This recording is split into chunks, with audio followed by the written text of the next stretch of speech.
एक बच्चे को नींद नहीं आ रही थी। उसने अपनी बूढ़ी माँ को बुलाया। बूढ़ी माँ, मुझे एक डरावनी कहानी सुना दो, मुझे नींद नहीं आ रही है। बूढ़ी माँ आई और बच्चे को कहानी सुनाने लगी। कहानी ऐसी थी कि बच्चा दंग रह गया। तुम्बा नाम का गांव था। उस गांव में एक बुढ़िया अपने पोते के साथ रहती थी। उनका घर एक सुनसान जगह पर था। उनके घर के आसपास किसी गांव वाले ने अपना घर नहीं बनाया था, क्योंकि सबको पता था कि उस घर में रहने वाली बुढ़िया श्रापित है। उसे एक शैतान का श्राप लगा था। उसका चेहरा बहुत डरावना हो गया था। उसका पोता उसे जंजीरों से बांध कर रखता था।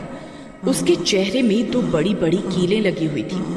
कभी कभी उसके अंदर का हैवान जाग उठता था तो वह अपने पोते को भी खाने की कोशिश करती थी। कहाँ मर गया तू? जल्दी मुझे आटे की गुड़िया दे, नहीं तो मैं तुझे ही खा जाऊंगी। दादी, थोड़ा सब्र रखो, खाना ला रहा हूँ, बस अभी आया। फिर हीरा उसके लिए आटे की गुड़िया बनाकर लाता है और उसकी तरफ फेंक देता है। फिर वह गुड़िया जानवरों की तरह उस आटे की गुड़िया को खाने लगती है। बहुत भूख लगी है। फिर वह आटे की गुड़िया को खाकर उसे थोड़ी तृप्ति मिलती है और वह कुछ शांत होती है। दादी, तुम्हारी ऐसी हालत कैसे हो गई?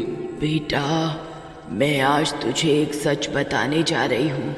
इसके बारे में किसी गांव वाले को नहीं बताना, नहीं तो अनर्थ हो जाएगा। बहुत साल पहले मुझे जंगल में एक खजाने के बारे में पता चला था। उसे पाने के लिए मैं कुएं में उतरी। वहाँ एक शैतान था जो जन्म जन्म का भूखा था। उसकी कमर में एक सोने की पोटली बंधी हुई थी।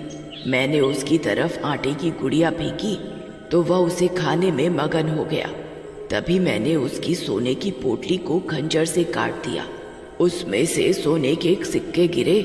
मैंने उन्हें झट से उठाया और कुएं से जल्दी से बाहर आ गई। मैं अगली रात फिर से कुएं के अंदर गई। मैंने फिर से उसकी तरफ आटे की गुड़िया फेंकी और उसकी पोटली को खंजर से काट दिया और सोना इकट्ठा करने लगी। लेकिन उस दिन मेरा लालच मुझ पर हावी हो गया।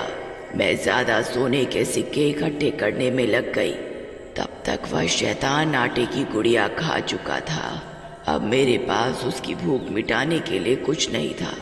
मैं जल्दी से रस्सी के सहारे बाहर निकलने लगी।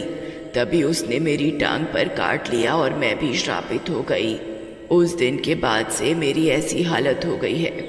अगर मुझे समय पर आटे की गुड़िया नहीं मिली तो मुझे डर है मेरे अंदर का शैतान किसी दिन तुझे अपना शिकार बना लेगा। बेटा, मुझे अब ऐसी जिंदगी और नहीं जीनी। मुझे मुक्ति दे दे, मैं अब थक चुकी हूँ। मैं किसी दिन तेरी जान ले लूँगी।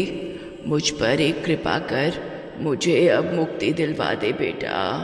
लेकिन दादी, मैं इस श्राप से आपको मुक्ति कैसे दिलवाऊं? बेटा, मेरे शरीर को आग के हवाले कर दे, इससे मुझे मुक्ति मिल जाएगी।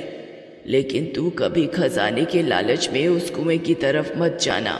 फिर हीरा से अपनी दादी की हालत देखी नहीं जाती और वह अपने झोपड़े में आग लगा देता है और उसकी दादी को मुक्ति दिलवा देता है। अब मुझे कुएं में जाकर उस शैतान से खजाना लाना ही होगा।